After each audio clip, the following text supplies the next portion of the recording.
Hello again there folks, welcome back to my channel. I'm the Lone Adventurer and today we're going to be having a playthrough of Doom Pilgrim. Now this is a game from Warclaw Games. The designer is called Warclaw Treyer and you can find it on gamecrafter.com, and you can also get yourself a print and play copy on itch.io. And I think there's like a reduced micro version of the game available on itch.io as well, if you just want to sort of give it a go. It would be quite a substantial print and play proposition, I think, because it is made up of these extremely chunky, these tarot size cards, and there are a lot. How many are there? 90. So in the base game, there are 90 of these cards. Each of the cards has unique art on the back, all painted or illustrated. I think Warclaw uses inks primarily. I'm not really sure. I think it's ink to make these incredibly evocative, brooding, frankly, frequently quite scary pieces of artwork. So this is a narrative building game along the lines of choose your own adventure games, things like Escape the Dark Castle, Fighting Fantasy, things like that. But at the same time, Doom Pilgrim is, I think, a unique entry into this arena, being that you are entirely dependent upon the art. The idea is that each round you will have a look at 3 of these cards. One of the cards you will choose to encounter. One of the cards you will choose to expel from the game you are currently playing. So you might decide you don't want to face these unpleasant looking characters. That card goes out of the game. The second card that you choose not to encounter right away, you put to the back of the deck, so you are essentially committing yourself to having to face that card potentially towards the end of your adventure or later in the game. And then you have one card that you encounter and you turn it over and you see what there is to see. You see what you're going to be doing in this particular scene, as it were. So all you need to play this game is the cards. Actually, we're going to be playing with these cards here. The rules for this game are light enough that Warclaw has chosen just to write them on the box. So the around the sides of the box we have got the rules of the game. It's that simple to get into. Although it should be noted there is an additional document of clarification, explanation, and sort of further almost musings on the game and how it should be played and how it should be approached. So all you need is the cards. Now I've got 45 cards here. 45 cards, according to Warclaw, is the easy version. So I'm playing on Poor Worm with 45 cards. You could up yourself to 60 cards to play Damned One or Son of Bane with all 90 cards, i.e. all of the cards that are currently included in the game. Now I do know that Warclaw has been working hard on some expansions. I'm pretty confident that we're going to be seeing some of that stuff this year.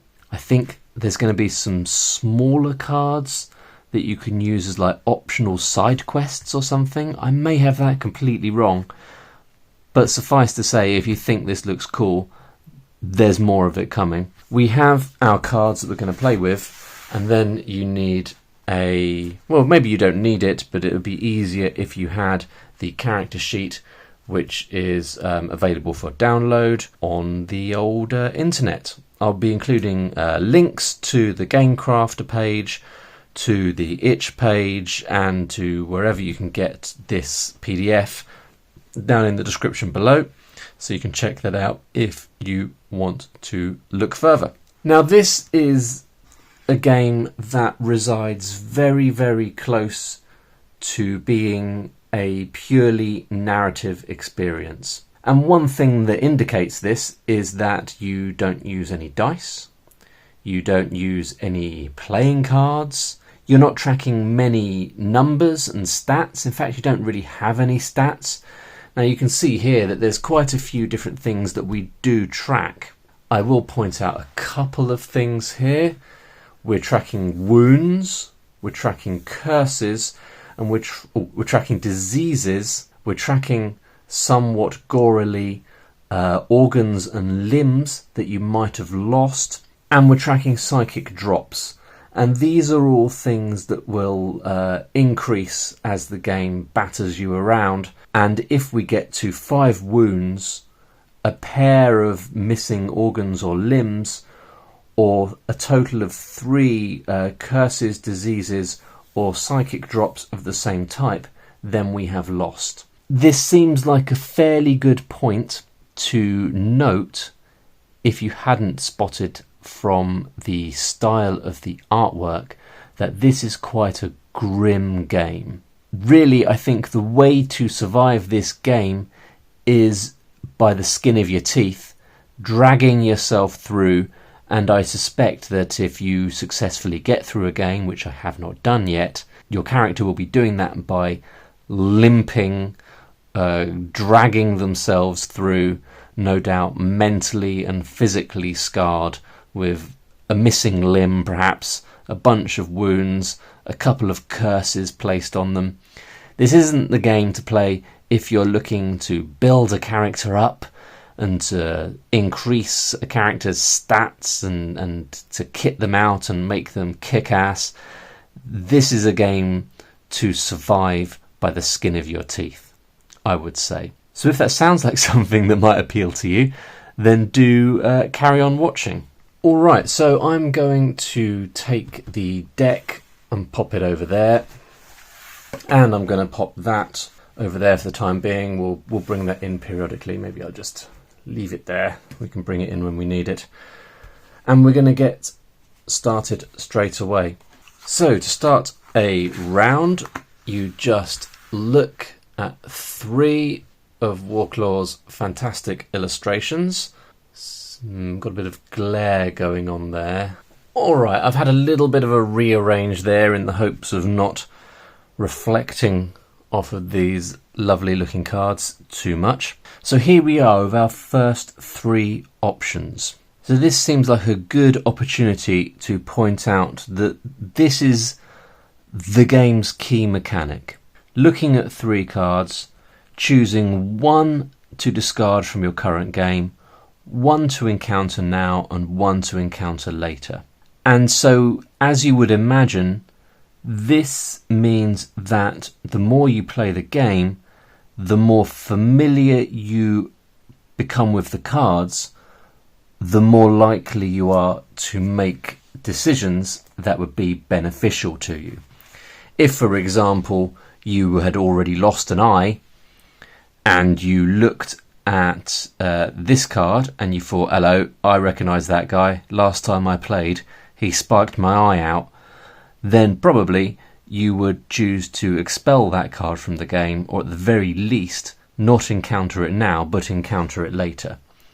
Now, since I have only played this game a couple of times, and both times I played with the same 45 cards, those cards I then shuffled in, and then I randomly selected 45 cards. So some of them I have seen before, but I've got an awful memory. Some of them I've never seen before. So that puts me at the disadvantage of a beginner Doom Pilgrim player. The more you play, the more familiar you'll become with the cards, the more likely you are to make good decisions. So all I can do now is look at these and think, which one do I want to encounter? Now, they all look pretty terrifying, but you never know. This guy might turn out to be quite a nice dude. This guy might turn out to be someone who might help you in certain situations. So I think I'm going to get rid of this one. That's gone. Then this one here I'm going to put back under the deck. And this is the one we're going to encounter. serving as a town guard. Maybe the time has come for you to settle down. It was a pure need that has brought you to take a regular job, as one needs to eat something, and most of your dungeon loot literally sucks. But now you've even made it to sergeant, and a captain position awaits. Then you could maybe even look for a solid wife, one with as many teeth left as possible, with all limbs attached and no mortal sickness. It's important to have a dream, isn't it? She could even be attractive a bit, because a captain of a town guard can afford it. If this sounds good to you, look no further. Your journey ends here, in sweet happiness, or cut and run as fast as you can. And then we've got a negative effect here being increased by 1. And this one is just called degradation. So your degree of degradation, if you continue on the game past this point, increases by 1. And obviously we're going to carry on. Now, degradation isn't something that has got its own area, and my understanding is that if you've got something that hasn't got its own area, you put it down in this section here. So we've got a degradation of 1. So most cards are more complex than that, but then there's a sort of a scattering of cards like this throughout the game, which offer some degree of respite from the more punishing cards that you can encounter. So that's our first one. We're going to push on.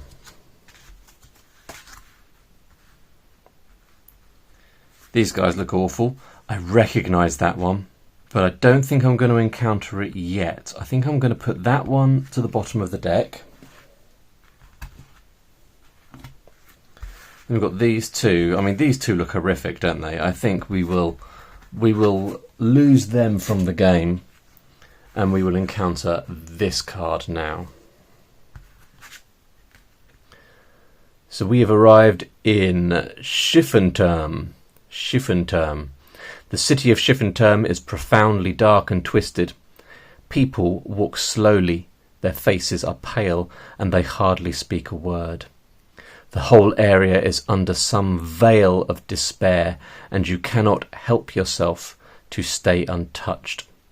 We get a despair of +1. You can see there's this little quill icon. It's quite small, and that's usually in place if you have to write something down. Later, you hear the city is under an evil curse. A wizard who as a child lived homelessly on the local streets put on it. When he became an adult and made it to be an adept from a sorcerer's apprentice, he wanted to make all his former citizens feel how he himself felt, begging and being rejected and ridiculed again and again on the church stairs or in the smelly holes behind the marketplace. Nevertheless, there is one artifact that could break the curse. If you have the femur of St. Christopher, this bone is powerful enough to take all the despair of the city. Then you throw it into the chasm behind the city and return here for a reward of 12 gold pieces. I do not have the femur of St. Christopher. You can also purchase these things and services here. Right, so there's no point in going through those because we don't have any gold at all. So this is a good example of a card more later in the game. So a more experienced Doom Pilgrim player may have seen that and thought, hello, that's Shiff and Term. I don't have any gold right now. I don't have the femur of St. Christopher. I'm going to pop this down below the deck and encounter it later. But unfortunately, in my lack of experience, I did not do that. So we're going to lose this card, which I think would have been helpful to pop back in the deck. But we are increasing our despair by 1. Despair is another psychic drop. So we've got a degradation of 1 and a despair of 1. So you can see that a lot of this game is just mitigation of bad stuff. You're trying to balance the bad things that are happening to you. So now I will be, looking for an opportunity to remove the degradation and despair. I don't know if those opportunities exist, to be perfectly honest, but we'll certainly be trying to avoid increasing those things even further, because if we get to 3 of either of them, we lose. So unfortunately, we're not going to be having those benefits. And I should also say that as we complete these cards, I'm stacking them up, and they act as a sort of history of sorts. I think sometimes you might have to refer back to things that have happened in the past, maybe. Again, I'm not entirely sure. But we are going to push on and have another encounter. Now, I recognise that one, and I think it might be a beneficial one.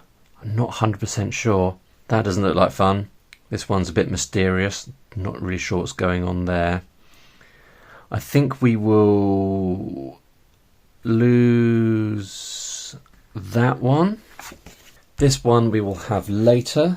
And this one we will have right now. Oh, no, it's not good. Plagued Village.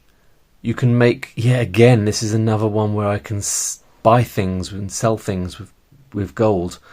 I haven't got nothing to sell, and I can't buy anything, so I've got no gold. You can do some very good trading in this village. The worst part of this business is that you would get infected as well, for sure, because this godforsaken place is fully plagued. Decide. Do we flee? Flee from here as fast and as far as you can in the fear of death. That gives us a fear of +1. Or get in touch with the poor community, getting the pestilence disease, but also an opportunity to trade. Now, there's no point in doing that because I've got nothing to... As I said, I can't do any trading. So obviously we're going to flee.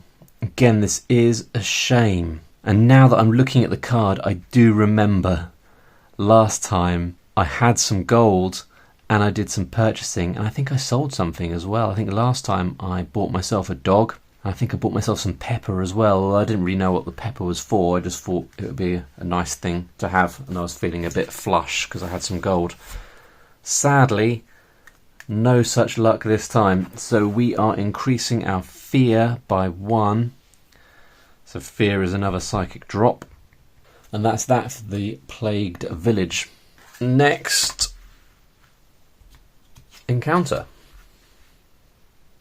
I mean, some of these illustrations are very abstract. This looks like sort of like a wilderness desert of some kind. In fact, I'm pretty sure I can almost see the sand there. Maybe I'm imagining it. I have noticed sometimes that these cards tend to be less eventful sometimes, sort of in-betweeny cards. We've got a location there, we've got some people there. I'm kind of curious to see what's happening here. I think we're going to get rid of this one. We're going to put this one to the bottom. And we're going to encounter this one now. Knighted under the dead tree. You've become Sir. Oh, so that's me being knighted. Okay. You've become Sir. Now only to find your lady and manor. A horse might be useful too. At least it would take you faster away from this place where self-proclaimed kings make their knights of vagrant strangers. I guess that's me. This place is ill, so hurry on before you become something worse than Sir. So I'm now Sir of the Dead Tree, and I'm getting a mind disruption of +1. So we've got a location on the sheet here where you track your rank. So I guess that's where I'm going to write Sir of the Dead Tree. And you can see that if you had like a really killer awareness of what the cards were, you might think, oh, that card there that we saw earlier and we put at the bottom of the deck, I know that on that card, if I'm Sir of the Dead Tree, I get some kind of cool bonus. So I'm going to encounter this card to get Sir of the Dead Tree, so that when I get back to that card, I'll get my cool bonus. That's, I think, where this game gets interesting. with the knowledge of the cards. And we're also getting a mind disruption of +1, and I think that's going to go down in the good old psychic drops. Alright, that's that done. On to another. That one looks vaguely familiar, but I couldn't tell you whether it's a good thing or a bad thing, quite frankly. These guys look like fun. Maybe we'll have a look at those. Let's get rid of this middle one. We'll put this doggy card at the back. And we'll check out this card here, I think. Sir Longblot. Get out of the way of Sir Longblot, you worm, shouts an ugly squire accompanying a big, rough-looking noble. The noble's tall body is all hidden in a coat with a fur collar on the widest shoulders you've ever seen, but no doubt there is heavy armour under it, as a compliment to his giant sword. Are your ears full of mud, or are you really as slow as you look? Get off the road, you son of a swine. You do not know what quest the Sir is on, but maybe you should end his suffering here. Oh, does that mean there's a chance we can kill him? Well, if you yourself are a Sir, which we are, or even Lord, you cannot let those insults without the proper response. But if you can, and want to bear the humiliation, let them pass with degradation. Well, we can't, because we're a Sir, and as a Sir, we cannot allow the insults to land without response. Otherwise, you attack the squires, getting 2 wounds during the fight, from which a magic weapon or even 3 pieces of non-magic battle equipment prevent 1. Well, we haven't got anything, so we're going to get 2 wounds, which is pretty brutal. Then let them live or finish them for a killer badge. If you've killed them, Sir Longblot just remains silent and lets you pass. If you want to attack him now, see below. If you mercifully let 2 cripples in his service, he stands in a different kind of silence, deeply offended. So I've got to decide whether I'm going to kill them or not. If I kill them, Sir Longblot lets me leave. And I guess if I don't kill them, I'm forced into a duel with the knight. Which there's no way I can do, because if I duel the knight, this guy's brutal.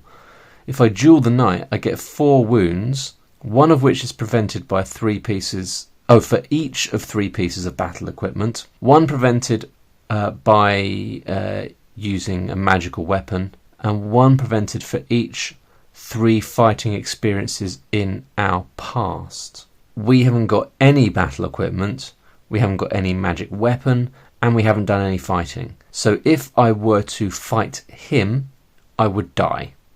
So that's obviously not an option. So I guess that means I have to kill his squires and get the killer badge. Right, so I'm getting 2 wounds.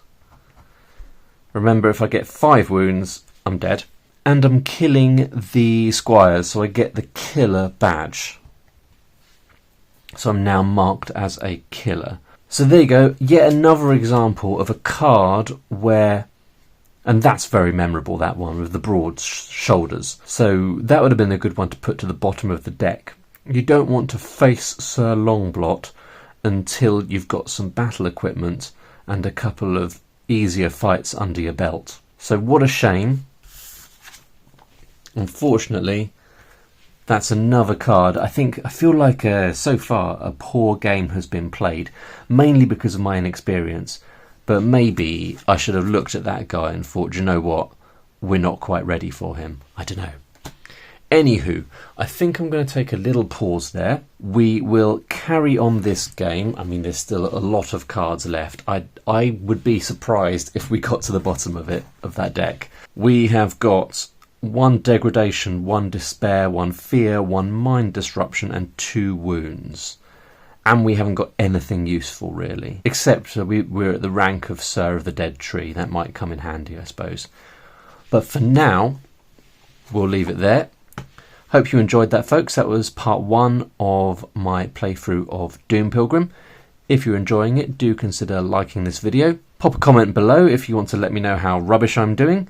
Are you more experienced with this game? How do you find the game changes as you become more familiar with the different cards that you're going to encounter? Hope you can join me for the next part of this series. Thanks for watching. See you in the next one. Bye for now.